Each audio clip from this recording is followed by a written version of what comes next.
Good morning, everybody. We're gonna get started. Before that. Good morning. Good morning. How are you, Amy? We're gonna get started. Good morning. What do you think? All right, meeting call to order. I'll take a motion to approve the agenda. I so move as presented. Second, Second. discussion. I'll take approval of the minutes from the May 9th, 2023 meeting. Can you do all those in favor? So moved. Say The what? agenda, all those in favor? Oh, yes, thank you. Do we have I don't see infectious disease report on. Can you add that to your update?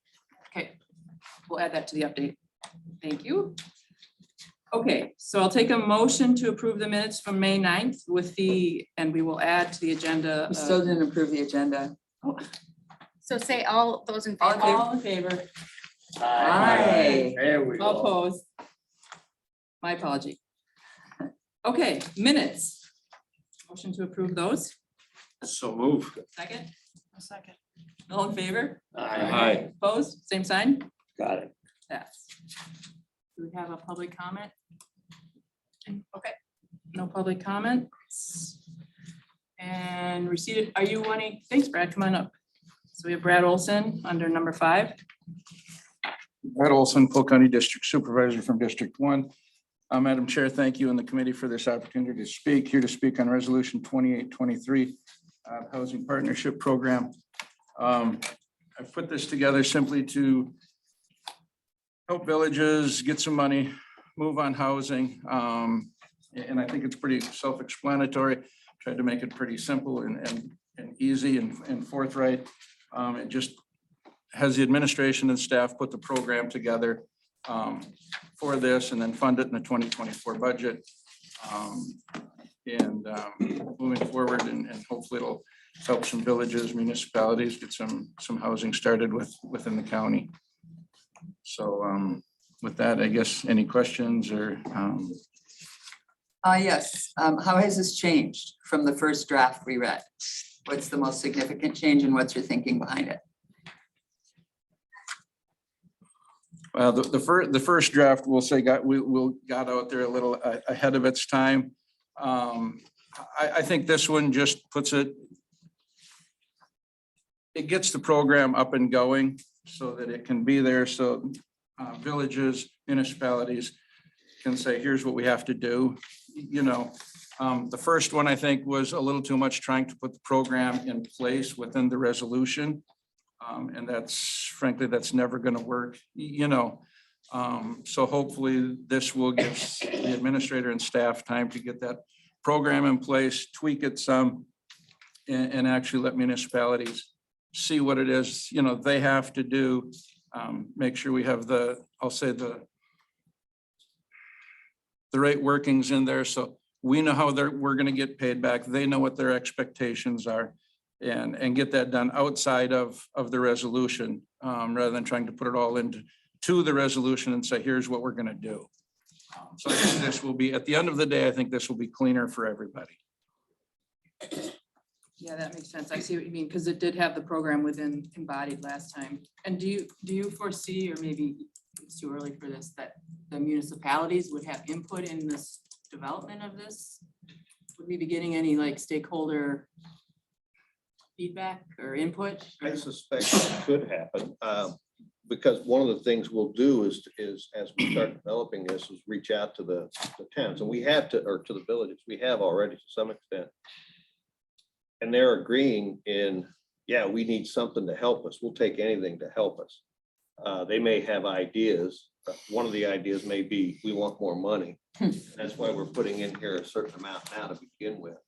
To say we're going to limit it, but here's how you might use it to get started. So yeah, I think it'll be a open dialogue. Okay.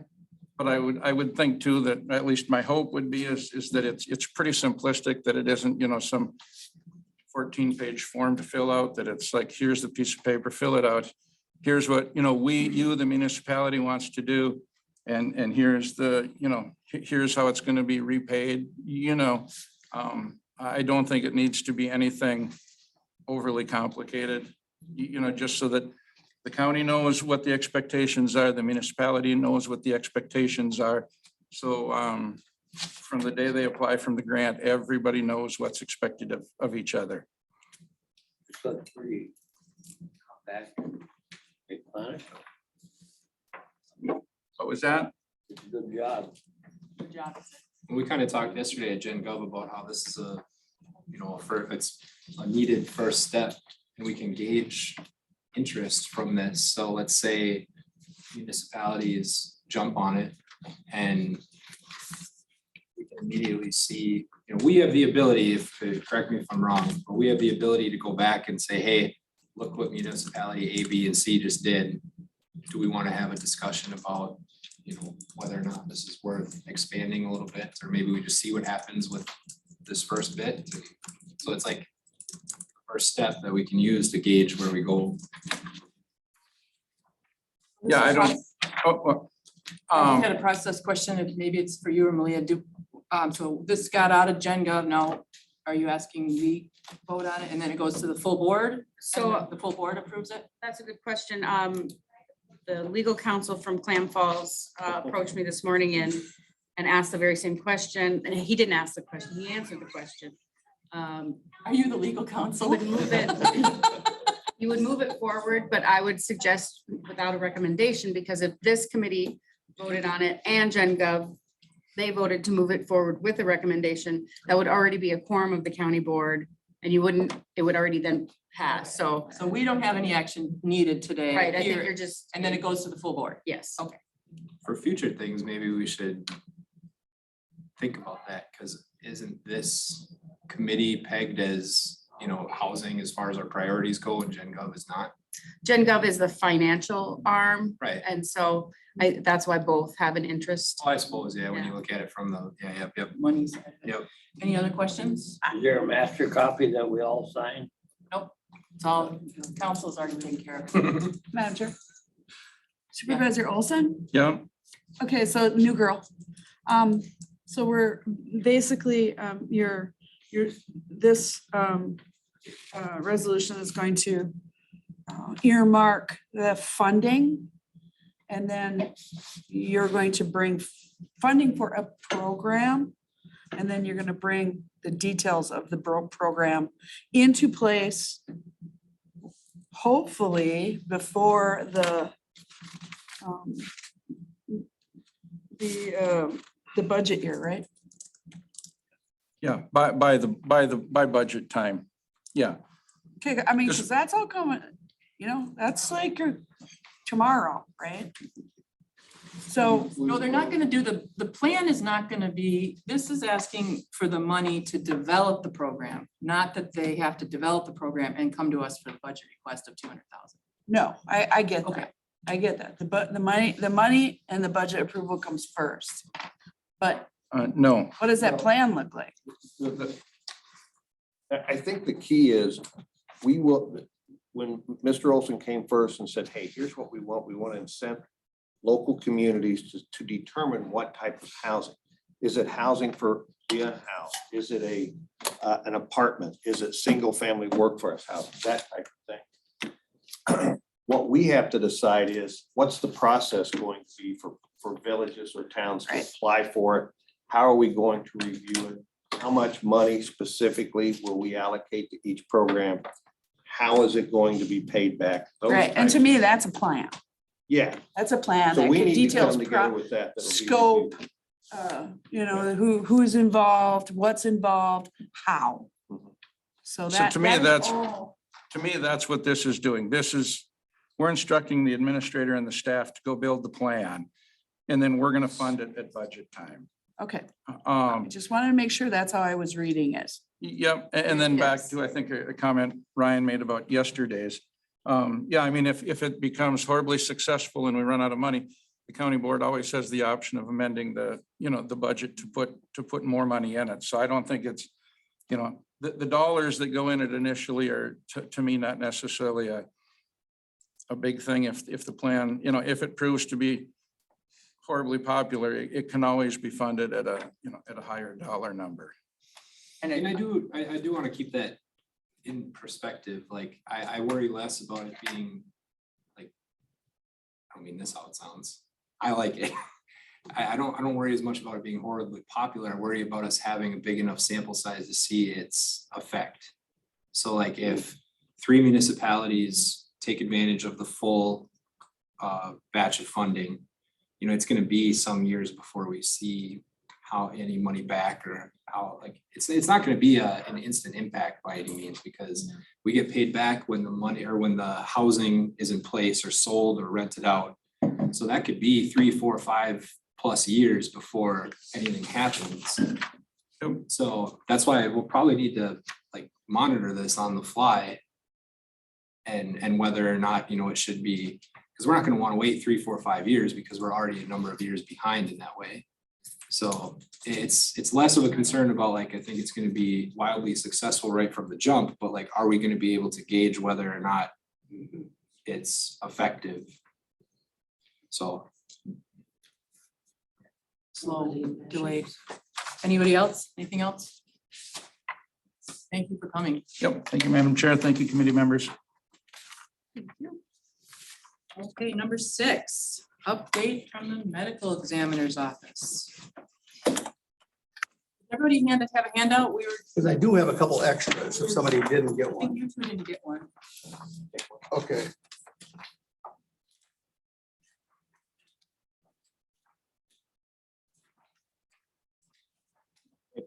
We can share. I have plenty of them, so. Anybody else? Anybody else need one?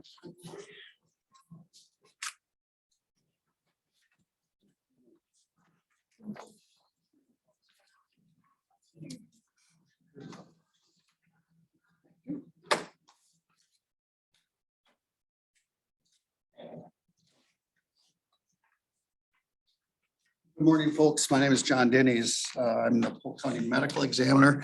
I've been your medical examiner for 20 years. My goal was always to beat Dr. Simonsted's record of 20 years, and I've done that by a few months. I actually worked for Dr. Simonsted as his deputy for 10 years. That part doesn't get counted in though, because I was officially just a casual. He trained you well. Right, you paid me well for that. The first thing I just wanted to go over is just kind of reminding you folks, and I gave you a little brief outline, duties and responsibilities of the medical examiner. These are basically taken right out of the statutes. The medical examiner, coroner medical examiner office is a statutorily required office in the state of Wisconsin. We changed from a coroner system to a medical examiner system back in, I believe it was 2005.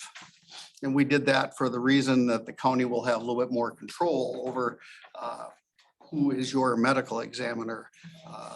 A coroner in the state of Wisconsin, a coroner can be anybody who gets 200 signatures and gets on the ballot. There are no medical requirements. There are no anything. All you gotta do is get on the butt or get on the right. It's like, wow, I didn't like that. So I was happy to see the county switch over to a little bit more of a professional situation. Today, I've been asked really to talk a little bit more about concentrating my talk on deaths related to illicit substances in our county. Specifically, I'm going to be looking at methamphetamine and opioid deaths. So what I'd like to just start off with is a summary of 2022, which was a very busy year for us. We ended up having 526 cases. It's 526 calls for service. That is everything. That is calls for natural deaths, accidental deaths, suicides, cremation permits. What you can see is I've kind of broken them down a little bit. I didn't break down natural death. That could take a page and a half to go over all the natural deaths that we deal with. The accidental deaths I did break down a little bit. And you might see there's a little error there on the addition, but basically complications from a fall. That's a big issue. That's a big public health issue, especially for our elderly populations. You know, you always hear of the little old lady who falls and breaks her hips and dies. That's a problem. It's a public health issue. That we've tried to attend to over the years. But when I put in falls, it could also be somebody who falls and breaks their, or gets a head injury, a traumatic brain injury, a subdural hematoma, what have you. It could be anything from a fall. Most of these end up being a pneumonia, blood clot, something like that. But falls in and of themselves are a big issue for our elderly population in particular. We talk about under accidental, we talk about drug overdoses. And I think I'd just like to spend a couple moments on that. And this is in 2022, we had 3 deaths that we called accidental drug overdoses. We call an overdose accidental when somebody's illicitly using medications and suffer an overdose, but yet we have no real hard and fast evidence that they wanted to hurt themselves. There was no intent to hurt themselves. They just wanted to use the illicit drugs. Because of that, they ended up overdosing. That's considered, in my world, that's considered an accident. We do have, as you can see, and down the next thing, we do have one that was listed as a one drug overdose that was listed as a suicide. That you've got to be pretty, it's got to be pretty specific for my office to rule a suicide overdose. Usually there's a letter, or some sort of message that I want to kill myself, or I want to end my life, or something like that. We don't like to rule things suicide unless we're 110% sure that's what we're dealing with. We had a number of motor vehicle crashes. Suicides were really high last year. We had 14 suicides. That is approaching the record. I believe the record was 16 that I recall, if I'm not mistaken. But last year was not a good year for suicides. The majority were gunshot wounds, and of those, they were males, which would be relatively typical in the state. Any questions on 2022? Yes, Dr. Lagus. Do you have any idea what the number of related to COVID or influenza? I have that information, but I didn't put it in here because that got tossed under the natural category. I can tell you that in 2020, was it 2021? Well, I think the first 2 years of COVID, I tried as the medical examiner very hard to do the death certification for those. I wanted to review each COVID case and actually say, yes, this definitely, COVID was a contributing factor, if not the primary factor. But after COVID came under control, even though we still do see COVID out there and people are still dying of COVID, I'm not actually doing the certification of those any longer. And we determined early on that your office would not necessarily be told of a COVID death. Correct. Depending on where they went to the hospital, if they went to the hospital, how it was reported. Right. Most likely it's going to be through WEDS to get the most accurate, but Right. we're still not saying. Right, that because would be- I probably won't have the accurate, Mhm. up-to-date information on that. You mentioned contributing factors and the high number of suicide. I wonder if you determine any kind of contributing factors like substance abuse? There's always contributing factors. They just don't get listed, as this. Many of them are substance abuse. Most would be mental health issues. you can, I mean, you could really break these down Top concerns, yeah, to, yeah, yeah. you know, to financial concerns, to spousal concerns, relationship concerns, mental health, depression, bipolar. I mean, you could truly break these down as far as you wanted to go and as far as you wanted to look into it, tell you the truth. I could follow on with that. Is there a pattern that you noticed in terms of age around the suicides? We notice, and this is typical, at least in the state of Wisconsin and probably throughout the nation, the ages are going to be in generality, your elderly male and you're in the 20 to 30-year-old range. There's all different ranges, but if I was to take an educated guess at the main age groups, elderly male and male in their 30s, maybe 40s, along the way. Since it's not on here, just looking at the data, a person could assume, or do we not have many alcohol-related deaths, or is that just not? We have quite a few alcohol-related deaths. They get classified as many times I'll sign a death certificate out as complications of alcoholism. That gets classified as a natural death. If somebody took a huge amount of alcohol and died of alcohol poisoning, that would be considered an accidental death. But if somebody over the years has had chronic alcoholism and dies of complications of that, cirrhosis of the liver, what have you, those actually are considered natural deaths, which to me is a little unfortunate, but that is the way Yeah, that's my curiosity. that's, I would like to see it classified differently, but it isn't. So, It's accepting alcoholism. yeah, it's accepting it basically as a natural process. Yes, We had a death in the jail, yes. and I've had some people ask me if that was accidental. And I've checked into that several times, and they've kept on saying that it's under investigation. Was there anything ever finalized on that? For some reason, you know, there's people that want to know what's happening in our custody.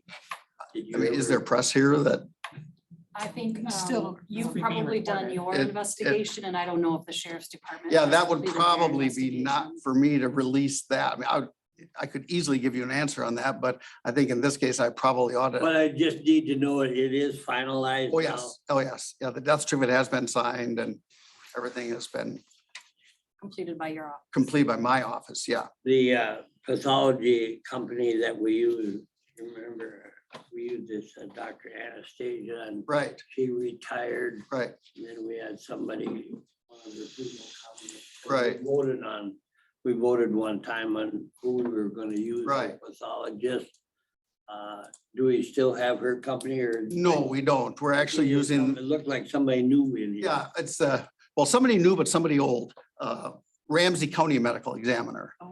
Yeah, is we who- had- is who we're using. We use them. Dr. Simon said use them for Years ago. years ago. Yeah, yeah. Mike McGee was the chief back then, but Kelly Mills is the chief right now. So we've been using them much more frequently. Does it still kind of average right around $5,000? Per autopsy, it varies depending upon what, what needs. That would be a minimum. No, I would say probably about 3,000 would be a typical amount. You have to add in, we need to pay a mortician to transport the Yeah. body down there, and bring the body back. Depending upon the toxicology and any real specialized exams, sometimes we've had a couple infant deaths this year, unfortunately, and those usually get more of what's called a cardiopathology exam, where they will send the infant's heart out to a forensic or a pathologist who only deals with the heart. And so then they're looking to see if there's a heart defect or something like that. Those can add up, but we don't see too much of those. But I would say a reasonable average would be about $3,000 per autopsy. So they're not cheap. If they request an autopsy, do they go through you? Well, that always gets to be a touchy subject because I have a certain amount of money that I use, that I have They're available. And so expensive. I try very hard to be judicious at what I need autopsied. And make no mistake, people always want to know specifically why their loved one died. They want to know absolutely. Yep. And that's not the case. That isn't always the case that we're able. If they find, grandma deceased at home, and she has a health history and she's under the care of a doctor, we are not going to autopsy that unless the law enforcement would have any concerns of foul play. We would look at her medical records. We would examine the body for any signs of obvious trauma. But most of those cases, we are not going to autopsy. And sometimes people are very, very insistent, and they absolutely insist they have to know the exact cause of death. And the first thing I tell them is, I understand your concerns, but even an autopsy can't always tell absolutely.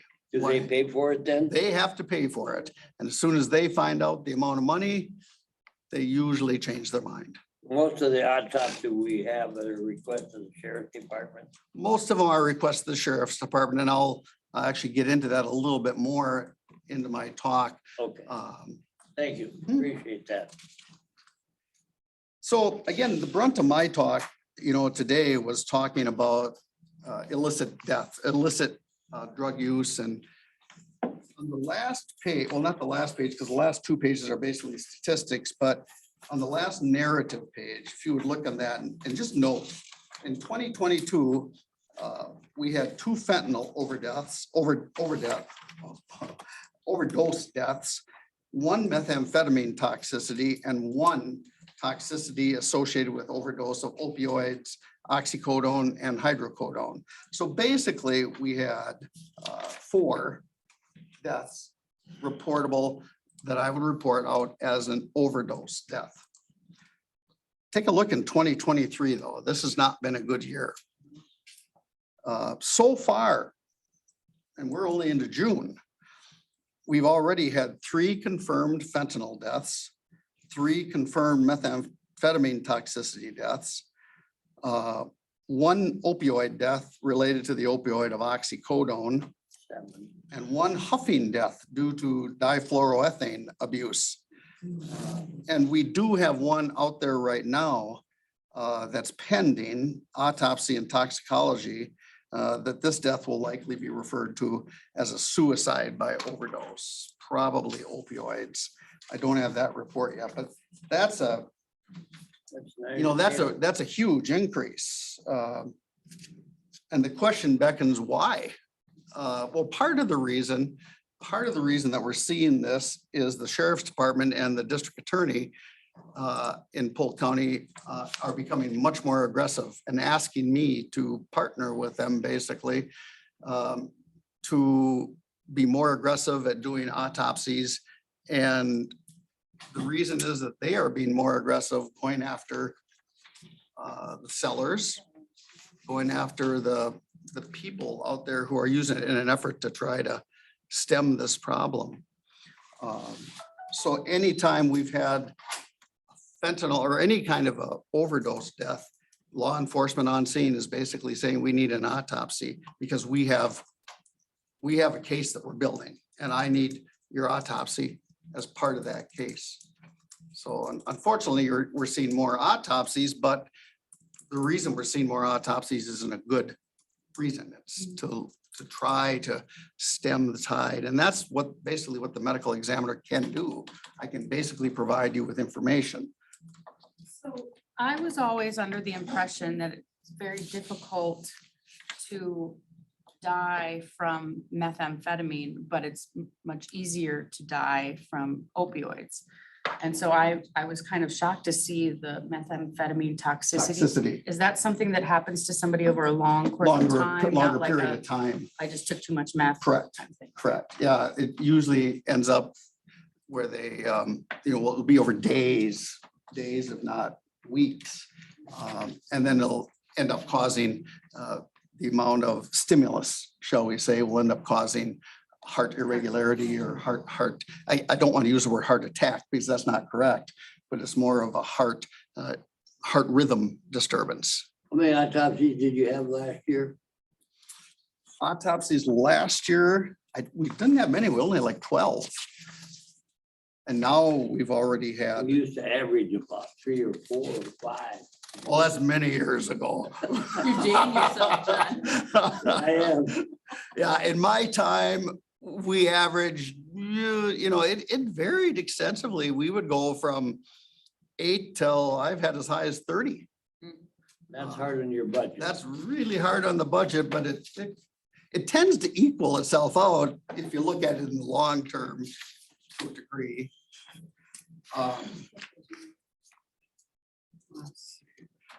So you're on pace this year for, We're on pace this year. We're already at 12. So, wow. yeah, we're already at 12. So,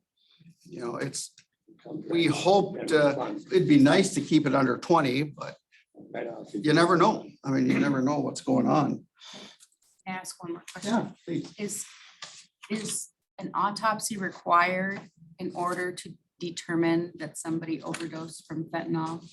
It's a great question. And that's the big thing that we deal with. Because most people say, well, just do a blood test. Just check a blood test and see what the levels is. If you have suspicions, do a blood test. And that's fine. But the problem is, and the reason you need the full autopsy is what if you assume that the death is an overdose, you do the blood test and 3 weeks later it comes back negative. And now it's too late to do the. And now it's too late to do the autopsy. The body's likely been cremated. So now you're stuck. So that's always one of the big issues that we deal with as a medical examiner is that if you truly feel that this is an overdose, you can, and it's acceptable to just do the blood tests. But if you're looking to build a case for law enforcement for prosecution, that just opens you up to all kinds of different wonderful probabilities. Oh, okay, so how can you be sure that she didn't have a heart attack? How can you be sure that blah, blah, blah? I mean, you can hear if the attorneys would have a heyday with that. So the autopsy is really meant to rule out Correct. all other, okay. Yeah, the autopsy is, many times you do an autopsy to see what didn't happen.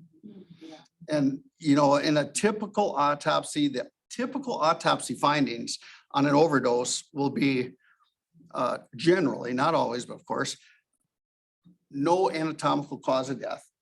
In other words, no trauma, no obvious heart attack, no obvious stroke, no obvious blood clot. All of that's gone. So now the only thing you do is you wait for the toxicology to come back. And that'll tell you what it is. In your years, 20 some, do you get called in to testify in court cases very often? Not very often, not very often. If I do, it's mainly to just establish that there was a death and that I signed the death certificate.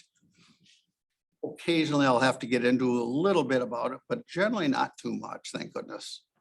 Thank goodness. Right. Anything more on well, I'll just kind of leave it for this bit. We do have a significant drug problem in this county. And in my opinion, it's opioids and methamphetamines far and above. And they not only cause death problems, there's so many outreaching parts to the family, to society in general. It's just it just gives me the chills to even sit and think about it. The This is the problem, illicit. drugs. illicit Alcohol drug is our use. number one driver. Yeah, Yeah. alcohol is certainly a huge issue. I can't list it as illicit though. It's legitimate, I guess, or. So when the opioid.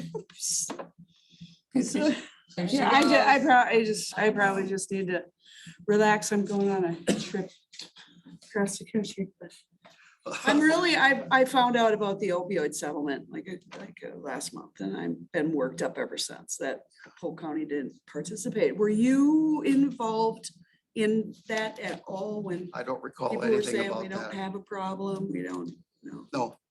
If they would have asked me, you would have heard my answer. Yeah. You certainly. Well, would I have. mean, Yeah, ditto, right? nobody, I don't recall, I don't know anything about even the settlement or anything along the lines. I mean, Can I comment on that? Yeah. Wait. well, You done? I guess we, at this point, Johnny, we don't need to beat a dead horse, because I've accepted it, kind of shed it a little bit until I hear stuff like this. And I get worked up again. So you want to keep working me up, go ahead. No, There is no excuse for it in my we had book. everybody that we could as a resource talk about the effects of what it would do on our county budget and why we should participate. And we lost it on a 8-7 vote. And I go down, cities, and I'll be going to 5 meetings now in July. And there's 5 different lawsuits. State of Wisconsin has settled on 2 of them. And my own estimation, just on these 2, all I can say, we've lost several $1 million that would have been handed to us. And all we had to do was sign a paper. But some of the people on the county board kept asking, well, is this gonna take our district attorney or our county attorneys or our corp counsel? It was just, our county has been so ultra conservative that it's been tragic. And that's why I want to congratulate the board that we have right now. I think in my 20 years, this is the most positive board we had. We have to have vision. And I think now we have vision. You can see by what we've gotten done on our buildings and all our responsibilities, the museum and all this and that. That's why I want to comment, because I hope we can keep up the vision of Polk County, because around the state of Wisconsin, I get pretty embarrassed. Thank you, Johnny. Really, thank you. I mean, I watched many meetings. I heard the sheriff say, and was quoted in the newspaper, we don't have a we don't have an opioid problem. But it's just, where the right people asked. And just like alcohol deaths, somebody could fall into this natural death category. Many That times. is a chronic, Mhm. or just using it legally Right. for pain meds. Right. We have a lot of people who treat their depression with alcohol. We have a lot of people who And treat even their pain opioids. with alcohol. We have a lot of people, I mean, the list goes on and on and on. I mean, when you start looking at complications of alcoholism, then you have to start listing, cirrhosis of the liver. Then you have to start, then you're looking at liver cancer. Then you start looking at heart disease related to chronic alcoholism. And the list, I mean, I could break that list down forever. But I And would think that the opioids offer the same long-term. data, Oh, long yeah, term. yeah, absolutely. So this is the man that probably should Yeah. have been invited to speak at a board, but like I said, I'm over it. I got a trip. Calm down. I'm trying to keep my questions down to a couple. Sure. First one is, are we partnering still with Patty Shackner, your cohort in St. Croix County, to use their CT? Is that? Yes, Is yeah. it working for us? Yeah, we haven't used it as much, and the main reason for that is that we haven't had the appropriate case. I mean, there's many times, you've got to be really careful on the case that you decide that you want a CT on. But the other thing is she wants me down there at the time they do the CT scan, and my schedule just doesn't allow that. I'm only here a couple days a week and I just don't have, I can't leave my clinic to go down to observe a CT. So that's we're probably not used as much as I would like to use it. It definitely is a wonderful tool for certain cases that people who I think really would benefit with an autopsy. But we don't, for one reason or another, the family doesn't want one, and that does come out, that we have that argument once in a while. Okay. And then, this might not be in your wheelhouse, but as we, as the medical community is starting to understand how significant this methadone, the opioid piece is, this medical assisted treatment kind of pathway, methadone treatment, are we seeing more Polk County docs? I don't know if you can answer this, doing that? No, that's not. I don't think we are we? No. I haven't seen that. Okay. I think methadone primarily is available in Hudson. Superior Duluth has some methadone clinics. Suboxone, we don't use much Suboxone. Suboxone, I don't think we have a provider in Polk County right now that does Suboxone. That would be- And the problem is that, you have to have special training and special licensing, and it gets to be very difficult from a provider standpoint to do it. And so most of us don't want to do it. And it's the best way for me to say it, it's not a medication fixes it all. It's got to be No. more than that. It's got to be intensive outpatient treatment with, Right. individual sessions, group. It's a package sort of thing to do. Because I can guarantee you that many of those overdoses that you saw in there also had Suboxone treatment. Probably. Mhm. Well, I do know some encouraging on that is that the DEA licensing are now going to starting to require this the training in Suboxone, methadone, blah, blah, blah, blah. Okay, the other question I had was your budget. Yes. So with this huge uptick and the fact that the sheriff is asking for more help in us helping create these cases to figure this issue out, it seems to me from our perspective that we should be potentially helping you with some more money so that you Oh. can help the sheriff's department. Boy, that's not music to my ears. Well, it No, really does trickle down. If Oh, it does. if we're asking you to fix the opioid addiction issue by doing autopsies, but we're not giving you any more money, but the DA people need those pieces of data in their cases, we should be supporting that, shouldn't we? And you really have. It's between, you basically taught Tanya and I talk, and she's well aware of the amount of autopsies. She helps me keep the budget under control because, I would love to autopsy far more than I do. I'm a medical person. I want to know what happened, That would help the issue that we have in Polk County, which is, it seems like it's at a crisis point of all this stuff coming in and drug Right. dealers, this and that, and running, da, da, da. That seems like something that we should, which would have been a great settlement money. Right. But- It would have been a great use of that money. Right. Should you? Yeah. So it seems like this is a budget issue that at some point we should have more conversation. Yeah, if law enforcement and the DA want to keep up a battle, and I'm part of the battle, I'm Exactly. giving them information Right. that they need to fight this battle, then yes, I'll, likely end up needing more money to do the autopsies. Right now, we've kept things reasonable. And I think we've kept our budget high enough, that I think we're still okay on that. Okay. Thank you very much. Let us know, Yes. because that is our job. And last thing I'll just say, I know this is TV, but Netflix has a really good thing called Dope Sick. It's a series on the opioid. And it's about the Sackler family that created this entire crisis that we have in the nation. I don't know if you've seen it. I have. It's gut wrenching. And the problem is that I've lived through this, as Dr. Logus has lived through this, that, when I first started off way back when, 40 years ago, Oh, yeah. you never gave anybody narcotics, ever. It was a very cold day that we as a prescriber, as a provider, provided narcotics to somebody for something. But I can still see the drug reps coming into my office Bringing you and lunch. bringing me lunch and saying what a wonderful new tool we have for you. You are not gonna get anybody addicted. This is gonna be a wonderful thing. And they lie. And they lied. And do you remember, Arnie, you went through that same thing. Yeah, and the other thing that we had difficulty with is that our staff was required to ask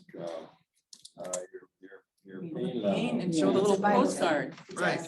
And everybody was asked about this pain score and so that put more pressure on physicians and PAs and Right, nurses to prescribe more pain medicine. right, because they came right out and said in the news and everywhere, doctors don't know how to treat pain. They are not treating pain right.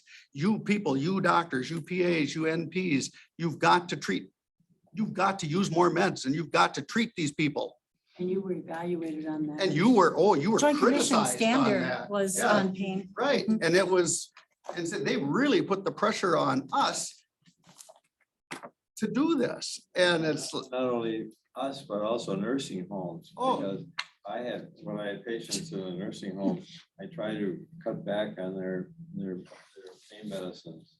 And the answer that I got from their head nurse was, if we don't give these people pain medicine, the state comes to inspect the nursing home.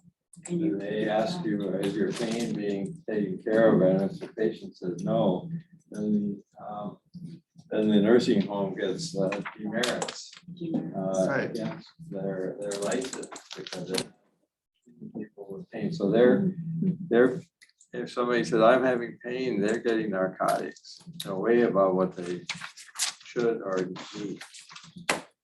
so it's been a big pendulum. And Yeah. I mean, I'm happy that I lived through watching this, but it's just been agonizing for us as a provider. That's for sure.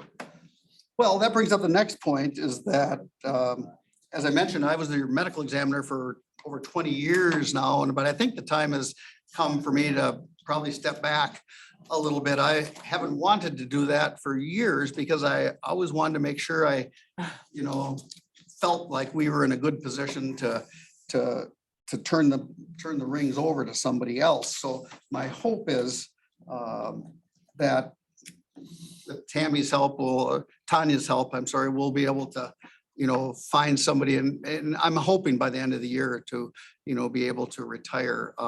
I probably will still stay on to be available to consult with whoever takes over and to help them. But I think my wife will be happy. Which brings up, I do have a new death investigator that I wanted to let you know about. Her name is Jamie Holscher. She couldn't be with us today. She currently is a Ramsey County Medical Examiner investigator. So she's a blessing, tell you the truth. They live in Alden Township. So she lives here in Polk County. She works at the medical examiners in Ramsey County. She can do that because they work like 24-hour shifts. They're kind of like the fire department. They work 24-hour shifts and they're off for 3 or 4 days and then they work another 24-hour shift. So she's been helping us out. She's fairly young, but she's been an investigator for 4 years for the Ramsey County Medical Examiner's Office. And I'm here to tell you that 4 years at the Ramsey County Medical Examiner's Office. 20 years. It's about 20 years of me, exactly. She's seen a lot. And so I'm hoping that she'll continue on with us. And Tony Peterson is my other deputy who's been with me for well over 10 years. I can't even remember if it's 15 years. I've lost track. But I think it's a good time and I'll certainly keep my nose in if asked to do whatever I need to do. But I would be, hopefully at the end of the year, stepping down. But I hope that the medical examiner's office can continue to, work well with our law enforcement, our district attorney. This is the one thing we can offer the county is helping identify the problem and working to get rid of it. I won't be the one prosecuting, I won't be the one arresting, but I can be the one to give the information. And that's what I need to do. Thank you very much for your time, folks, and for all the years. I appreciate it. John, we've been together for how many, 20, 20 plus, if not more, I exactly. remember when we voted, we had to, you know, it went from being appointed, you know, like Dr. Simon said was, Yeah, and we used to run, you used to run on the ballot, you know, yeah. and then we got changed. Oh, I hated that. Well, there was a lot of questions. Well, some people were steadfast that it should be a ballot position. You know, that was the biggest thing that I hated. I absolutely hated going out and getting 200 signatures and going on the ballot. I thought, what am I gonna do? You know, I'm not gonna declare you dead because you're a Democrat, and I am gonna declare you dead. That was just, it was, I found it, and what really was, I found that there was no qualifications. Yeah, that's right. That was no- a sad point, and it just made you cringe because you had people that knew nothing, Right. but they wanted to get their name out They there. wanted to get their name out there. And probably the first year that I ran for coroner, I was in the dental office. And one of the ladies at the dental office asked me, oh, I see there's a job opening in Polk County for the coroner and for the county clerk. I'm like, what do you think? Should I run for the coroner? Oh, and that just put shivers down my spine. And I go, that was at that moment that I made the decision, nope, I can't. Somebody has to be in charge at the medical examiner who has a medical background, period. And that same year, we elected a county clerk that was totally incompetent. I don't know anything about that, but I appreciate everything you've done all the years, folks, and you know. Thanks, John, for your thank you. service. Thank you very much. Appreciate it. And your wife will be happy if you retire. That's what she tells me every night.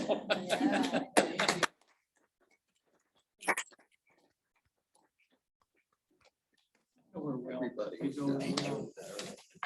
on that note, number 7, discussion and presentation regarding food and grocery resources. Diana. Yep.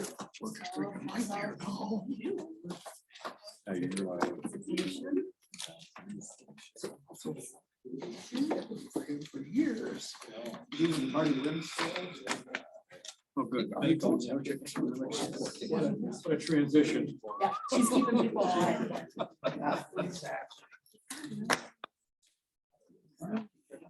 Okay.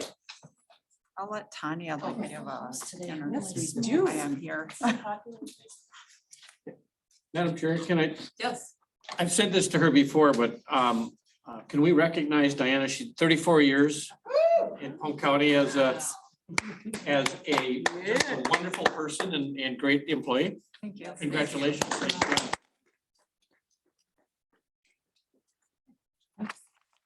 Not another 34 in me. You can't go out when John goes out. There's no way. So Tanya, do you want to say why I'm here or like? Yeah, I can do an intro other than your 34 years. So we last month, believe that the subject of unwinding came up at committee, and that's the Badger Care, Medicaid services, Forward Health, unwinding from the pandemic, and some questions about what that looked like for folks, wanting some numbers on who potentially in the county is losing benefits, or having a reduction in benefits, and then also what are some food resources? So if we do have people losing their food share benefits or going down, where are they being directed to find food in the county? So I asked my expert here, Diana, to talk about unwinding and what the folks in the call center are doing when they are processing those cases and finding that people are losing benefits. So a lot of this PowerPoint is data collection over a period of time going back to the start of 2020.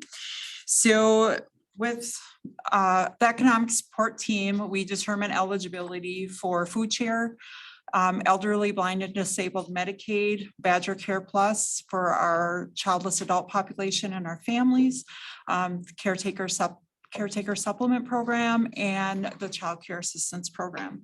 Today, I'm going to talk specifically about the food share program and the Wisconsin Medicaid and Badger Care program and how COVID pandemic has affected our caseload size here in Polk County. So what we know prior to the pandemic is with our population, roughly 44,000 here in Polk County, we've always had roughly about 25% of our residents in Polk County receiving some sort of public benefit. And so with that, the impact that the pandemic had, the benefits being received, was a big impact on our residents here. So in March of 2020, we started, this was right before the pandemic, right when it was starting, and we went to some temporary policies. We had just under 3,500 recipients on our food share program here just in Polk County. Then from within a month's time, we've seen a 15% increase. And the biggest reason for that is because the DHS came down with a number of temporary COVID policies that we would implement over as long as the federal pandemic remained in place. So we had a number of consumers that probably were ineligible for food share in April of 2020. But as we rolled out temporary policy, we put a whole bunch more consumers back on, which resulted in a 15% increase back in 2020. Then we sustained for a 3-year period at roughly 4,400 consumers on food share, for over a 3-year period of time. And because of that, even today, that number has not dropped off. So even with the pandemic ending, our food share recipient count has remained the same. So from the start of the pandemic in March of 2020 through February of 2023, we have seen a 26.6% increase in our recipient count just in Polk County. Then when we go from the recipient count, the biggest impact that we saw was in their benefit issuance. So old food share rule has always been, we determine eligibility on income, household income, number in the household. We look at some deductions for shelter, utilities, things like that. But everybody, I would say outside of a small population of consumers, everybody's monthly food share allotment is different. So based on that household size and the income coming in. When the pandemic started, the federal government and DHS came down and said, regardless of a household's income and their household size, we are going to give every case the maximum food share allotment for their household size. So in March of 2020, just out of Polk County, we were issuing out $332,000 a month in food share. Then we went to April. So 1 month later, when the new policy started, we went up to $962,315 of food share being issued out just out of Polk County on a monthly basis, which was 189% increase in issuance out of this county. So all of the pandemic, out of with just Polk County, we've been issuing over $1 million in food share. So that continued through February of 2023. And then we started rolling back and doing what we called unwinding. And we continue the unwind over the next 13 months here. So we went from issuing out over $1 million in February food share to going to March, where we now are issuing out $577,000 a month. So we saw a 50% decrease in our benefit issuance out to our consumers for food share. What I have seen and what our staff have seen is our consumers, what we thought was going to be a temporary fix due to the pandemic ended up being a 3-year temporary policy, and our consumers became very comfortable with the excess benefits that they were receiving. They adjusted their lifestyles. Then we saw the inflation happen with food prices and all sorts of prices across the nation. And so when March rolled in this year and consumers lost big chunks of money that were helping support their families, we've had a lot of issues in our call center with our callers. Our staff are dealing with some very angry, volatile, not very nice callers in our call center, which has had an impact on staff. So people ask then, well, what are we doing to help support our consumers that have lost all these benefits? And unfortunately, as we all know, their resources are limited in this county. We don't have big food banks and things like that to help support that. So our consortium, which is our 10 county consortium, we refer most consumers to 211 United Way. They are by far our best resource in providing out what resources are current in our county and our surrounding counties.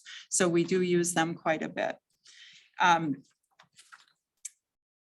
As we move into, as of yesterday, we continue to go back to some old rules with our food share program, which will continue to have an impact on our consumers, and we will probably see some consumers drop off due to non-cooperation with some requirements.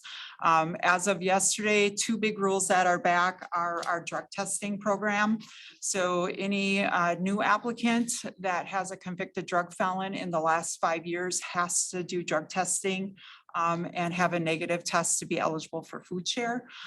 We have a number of consumers that were on food share back in 2020 when the pandemic started that we waived their drug testing requirements. So we will be catching them at renewal and requiring them the drug test as well.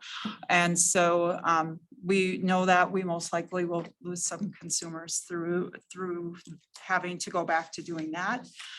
Post-secondary students, under the pandemic, we were waiving their work requirements. So if you were going to college, we weren't requiring you to have any part-time work or anything, and you were eligible for food share. Under old rule, they do have to have some work 20 hours a week to be eligible for food share. So as of yesterday, we've gone back to enforcing that. So potential for some loss in consumers there as well. And then as we move into the future, we have our able-bodied adults who have been able to maintain food share indefinitely. Old rule says that if they are not participating in our job center, our food share employment and training program, that they can only receive food share for 3 out of 36 months. So that will probably roll back in September. So over the next few months here, we're going to see some impact on caseload and as well just with the food share program. And so, like I said, we refer out to 211 United Way. Our elderly and disabled population, we do really push them to the ADRC. The ADRC here has a phenomenal resource guide. It has anything from their housing to utility assistance to their food shelves. It's just an amazing resource guide. So we do push quite a few of our elderly and disabled consumers to the ADRC for guidance there. And then WestCap continues to be a big resource in this area as well. For most of the counties, we no longer administer the energy assistance program. WestCap is our vendor for that. So we do rely on WestCap quite a bit for rental and utility assistance. So we push consumers that way as well. When it comes to our families, outside of our regular food share program, DPI worked with DHS and had a PEBT program. So kids that were in school that were on the free and reduced lunch program, they were also receiving additional food share on top of the regular food share policies and allocations at that time.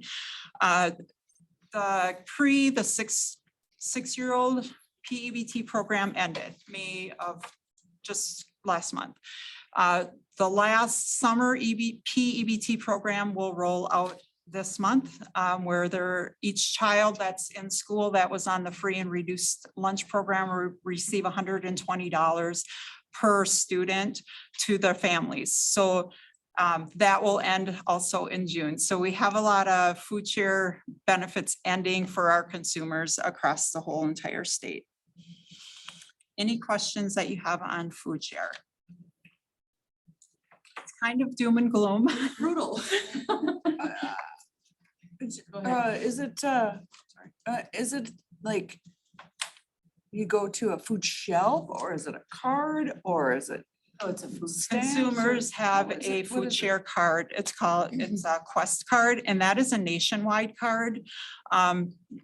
Nationally, the program is called the SNAP program. Snap. Okay. Right, Got it. so it's a card that they are able to use through vendors that accept the card. We have a lot of consumers that might go into Minnesota and buy that as well. I would say that because of the extreme decrease in benefit issuance in this county, it not only affects our consumers, but it's gonna ripple down to our vendors as well. You know, like a lot of our consumers don't travel outside of this area, so it's going to impact our grocers because that's a lot of money that they're no longer receiving in federal dollars as well. Are these rules statewide or are they more specific to Polk County? They're statewide.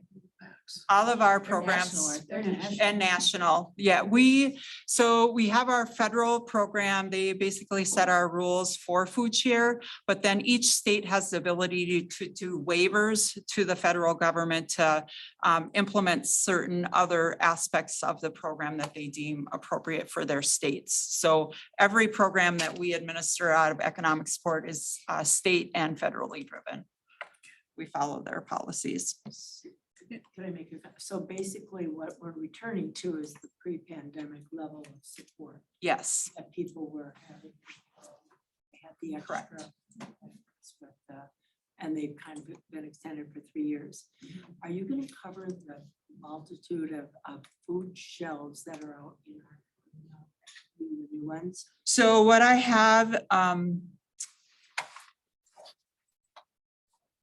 we have, so we give those out to our consumers all the time. That's part of our resource that we provide out to anybody that calls our call center that is having a food crisis.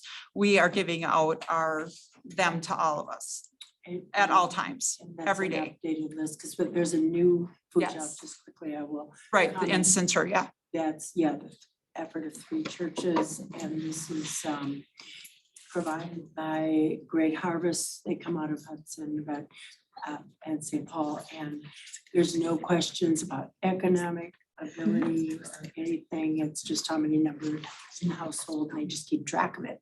You can take as much food as you want twice a month, and it's really good. Vegetables, fruits, that our grocery stores aren't even, having in this area very much. So it's a very, very wonderful resource, becoming really well used. Yeah, UW Extension just put out a really nice brochure of all of the food shelves available in this county. So they just published that a couple of weeks ago. And then, like I said, the ADRC is always updating their resource guide as well. So we push that out a lot every day. And there's a lot of food shelves. It's amazing. Frederick and Luck. Yeah, there's they're just a all lot. over. So, but they also are all looking for volunteers. They are. They're all Big struggling. push for volunteers and dollars to help support their those as well. I'm wondering if there's something we can just do in our own districts of alerting churches and I mean, to donate now with the food shelves would be a really good idea because the need is so huge. And there's nothing we can do about the state and the federal mandates, but I think to sort of, I know when I do a little song circle with my friend, we always donate the proceeds to the food shelf, but when we do it at the end of this month, I'm gonna ask for extra donations to go to the food shelf because of all the cuts. So I just wonder if that's something we can just do as citizens to sort of, because a lot of people, if you're not in that, if you're not receiving those kinds of benefits, or you're not in relationship with people who are receiving those kind of benefits, you have no idea what the impact is gonna be on the communities, so. Just another quick comment, and one of the biggest things we can do is time to work at the food shops, because they are getting church supports and the Great Harvest support, and they get so much food that it's a wonderful thing, but you need it staffed. And so therefore, these three churches are providing the staff, but anybody in the community are there. Madam Chair. Yes, go ahead. Diana? Yes. I'm most worried about the negative calls that your staff are receiving. Just gonna say that. And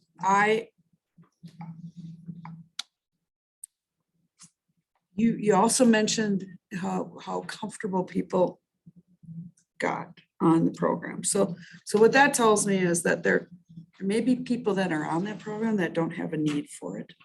Right. And so is there a way? I know that in the news, the rollback has been politicized, but is there a way for the county and maybe Claire craft up a communication for all the local newspapers to specifically talk about what's going on? So the This is good stuff right here. Yeah, so the state of Wisconsin put together an unwinding task force. And it's of DHS staff. It's also of a lot of our advocacy groups throughout the state of Wisconsin.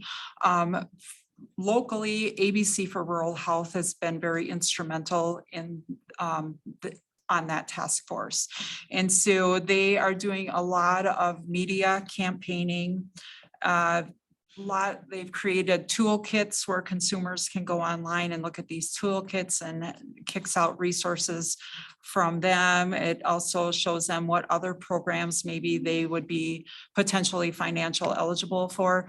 So from our perspective, there has been an enormous amount of social media push on what's happening, how the unwinding is going to impact you, but this is what you can potentially do on the backside. And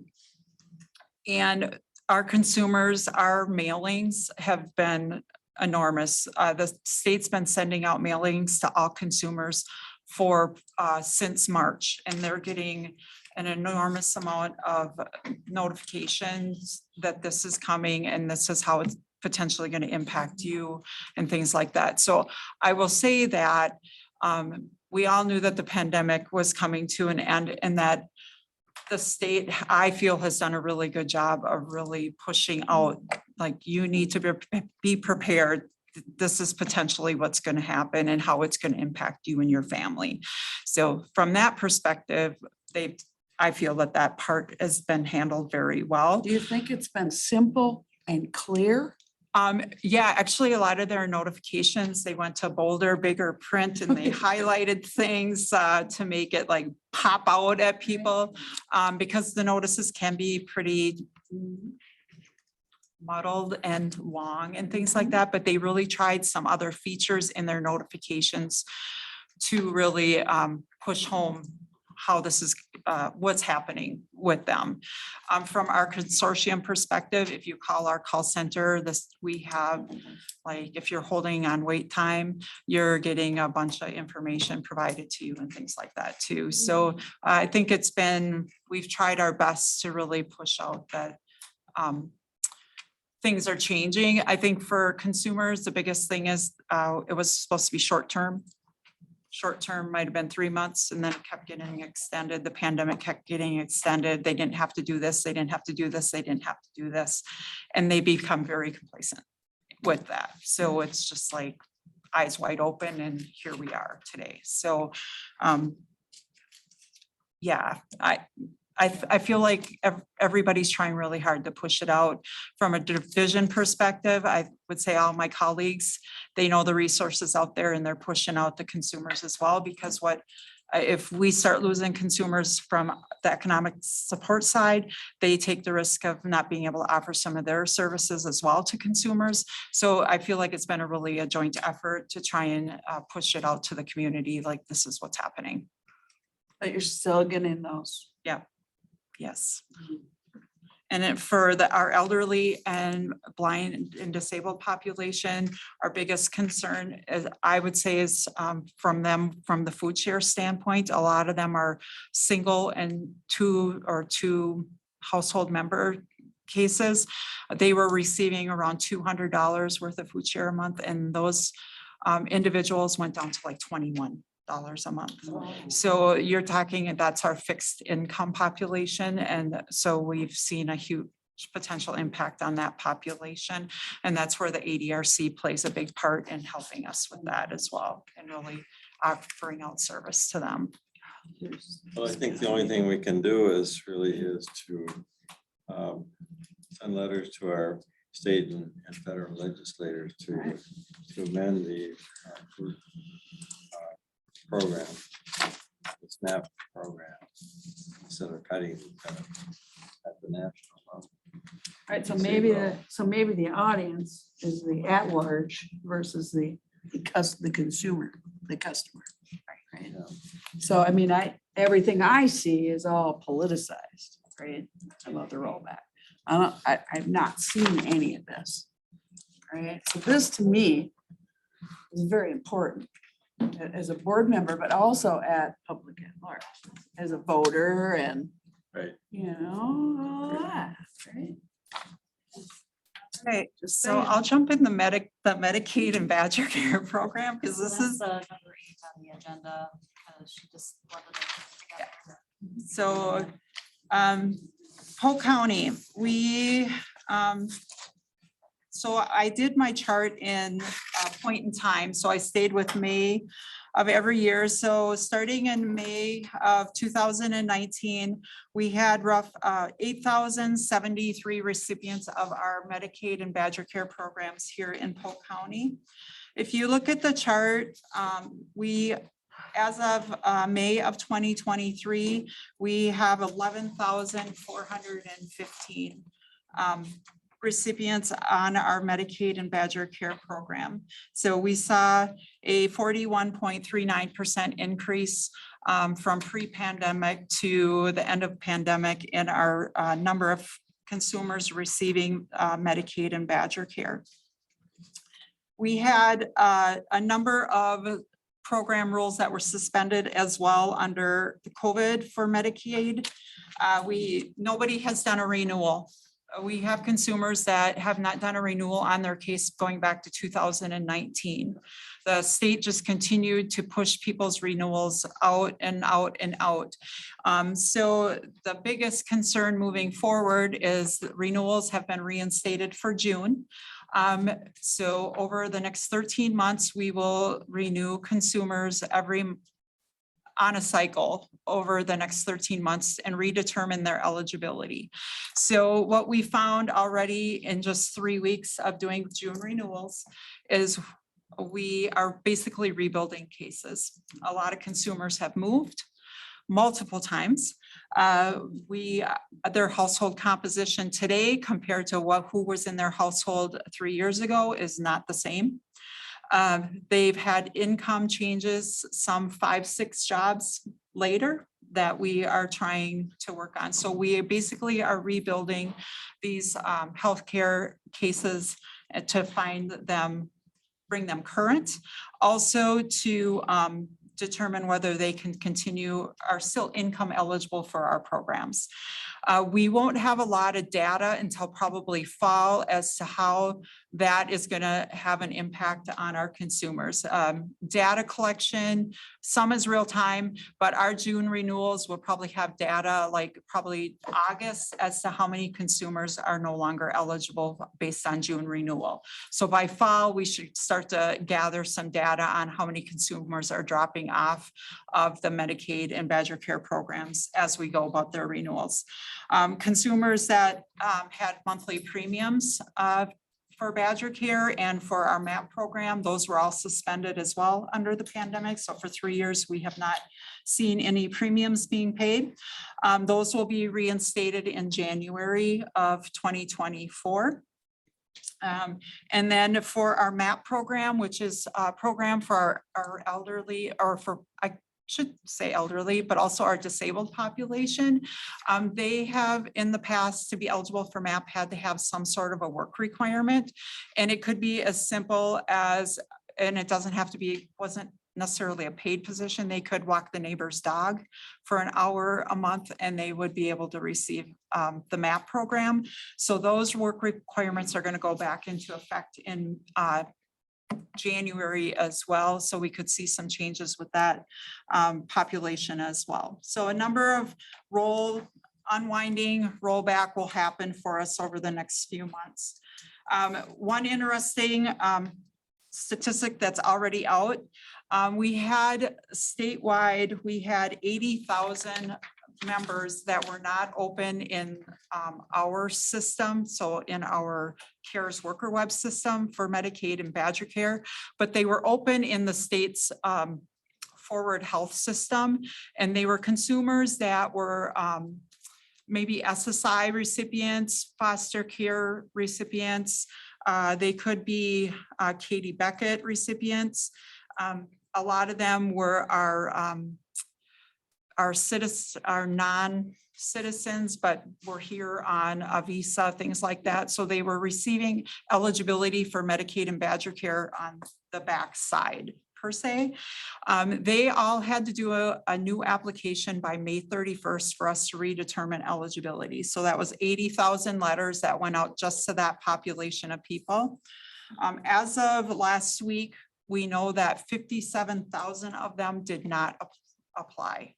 So immediately right off the bat, we know 57,000 consumers were ineligible as of June 1st. Now, do we know why they didn't do their application?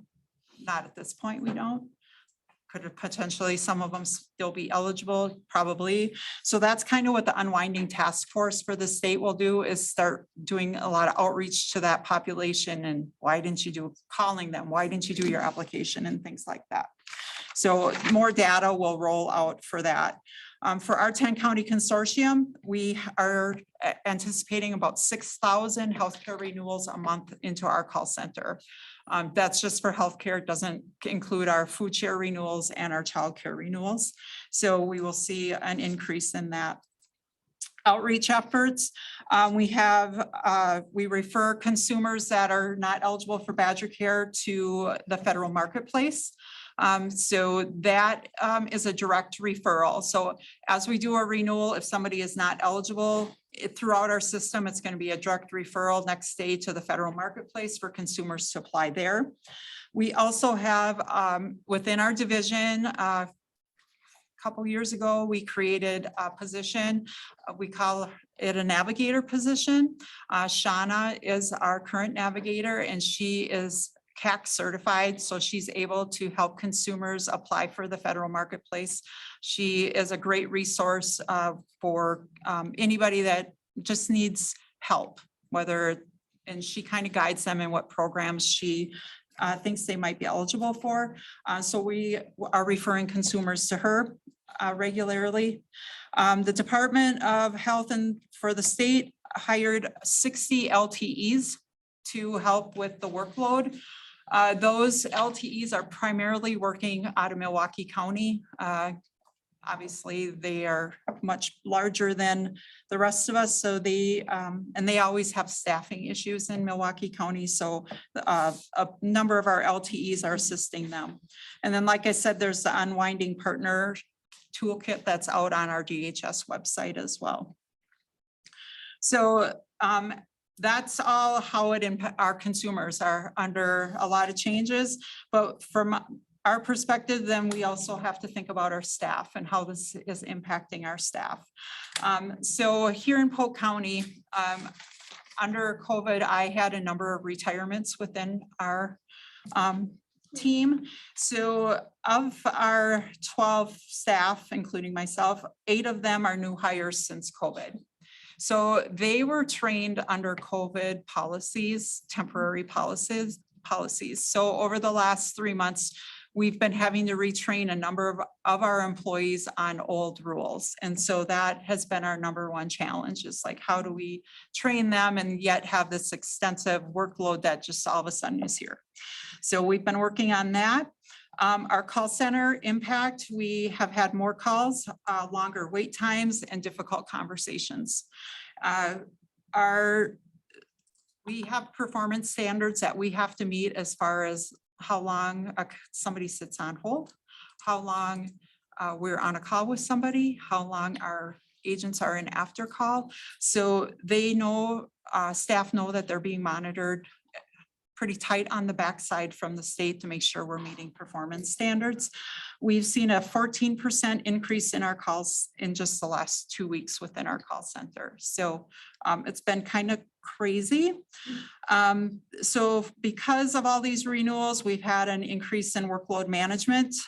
They're just processing way more work, documents, applications, renewals, things like that. And starting this week, our consortium is offering voluntary overtime to our staff to help them manage their workload and try and mitigate some staff burnout. We have, in our 10-county consortium, we have 5 in training, and we have 3 outstanding vacancies. So our goal is to hopefully in the next month be fully staffed if we can keep staff from burning out, and that will help with our workload as well. So that's kind of what's happening within our consortium as well. You're just full of all kinds of good news. So how many staff are you short right now? In Polk County, I am fully staffed. You are? Okay. Yes, from the consortium perspective, we're 3 short. We have, and I'll be talking about this in our orientation later, we have 125 staff between our 10 counties. So. Any questions on Medicaid and Badger Care? So, all right, thank you. And I can say, if I may, that we have had one of our CCS, Comprehensive Community Services consumers, who we are aware will be losing their benefits, so they will have to leave the program. So far, that's one. So the ripple effect of that is what is in place for that individual. Is that going to increase their crisis contact, inpatient hospitalizations, other kind of needs? So it's sort of, the waves grow as they go. So and that's just one so far in 2 weeks. So. Okay. Any other questions? We're done? Thank you. Okay, number 9. Question before we get started on this. Do you want us to not take action on this? I would say just move it forward without a recommendation. That way you're just moving it.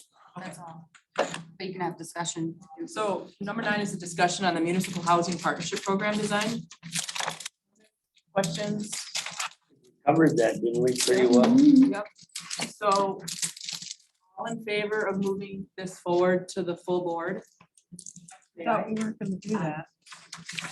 No, you We're just said. not doing it with the. Not recommended. Yeah, okay. Moving, opposed, same sign? Motion carries. So goes forward without a recommendation. Okay. Thank you for that there. Okay.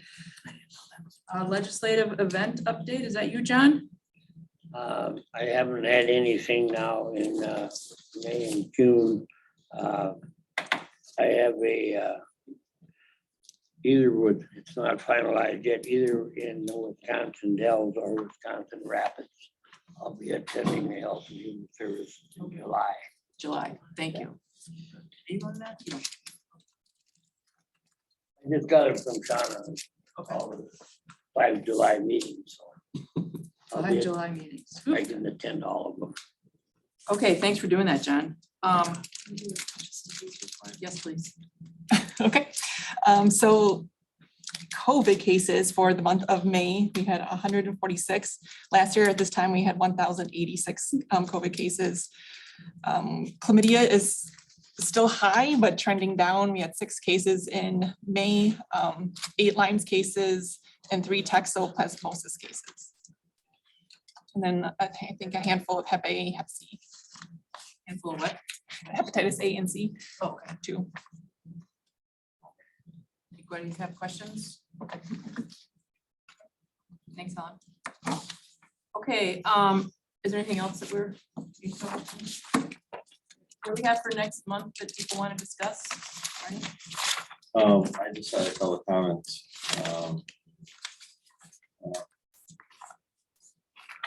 We're back in the thick season, and as you know, last year, second babesiosis, third is Rocky Mountain spotted fever, which really isn't Rocky Mountains.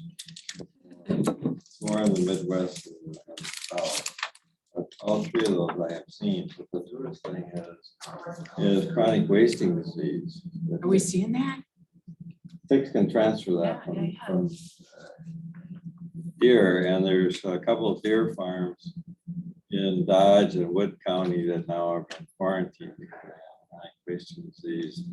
Also, Minnesota, Cook County has banning deer farms for the same reason. So chronic wasting disease is caused by something called prions, which are a particle that isn't really a bacteria, it's not a virus. It causes neurodegenerative diseases. And in humans, also in humans, besides deer. And so one of the names that I remember is Creutzfeldt-Jakob disease, which is a brain disease. And so I think we need to inform our friends that if they go hunting, they should have their deer tested here in Polk County. It's being done here. So everybody should, before they're eating any kind of deer meat or wild, can also be in elk. It can very low in elk, very low in moose, but mostly in deer. So you should, before you eat any kind of wild game, you should be having your meat tested before you give it to your family or friends. I remember probably 20 years ago, maybe more, there was a official from one of the Lutheran churches that went up to Southeast Asia. And a couple weeks came down with Creutzfeldt-Jakob disease. I don't know what kind of local meat he ate there, but it ended in his death. We should do something in the fall when it's hot season. Right. Yeah, okay. Anything else? Any other? Vote to adjourn? Yes, I would take a motion to adjourn. Yeah, and then do we want to give a little bit of a break, like maybe 10 minutes? And then reconvene for the. We start at 11? Okay, so you want us back in here at 11? Yeah, well, I suppose we shouldn't, there's other people who might be coming, so. Back in here here at 11. We have Supervisor Roddy coming. Yeah, looks but I think like. there's others. Yeah, there's 5. At one point, there was 5. Can she explain a little bit about what's coming up? Yeah, do you want to tell the rest, do you want to tell the video and the rest of the group what we're doing here? So we're doing orientation of health and human services. So it's just our, we used to do it every 2 years when we would receive new board members. We found it beneficial to reorient the existing members because you learn something new, I think, every time. We're a big complex machine. And we were offered some time on the county board agenda to talk about health and human services and explain it, but we really felt like the more package deal would have a better impact, a bigger impact to show what we do rather than 7 minutes 3 times a year. So we asked everybody to come. We invited all of county board.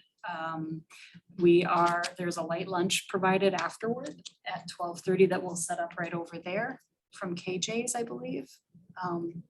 So, yeah. Okay. There's going to be a lot of fast talking. So you want us back here? Smart. Yeah, Smart.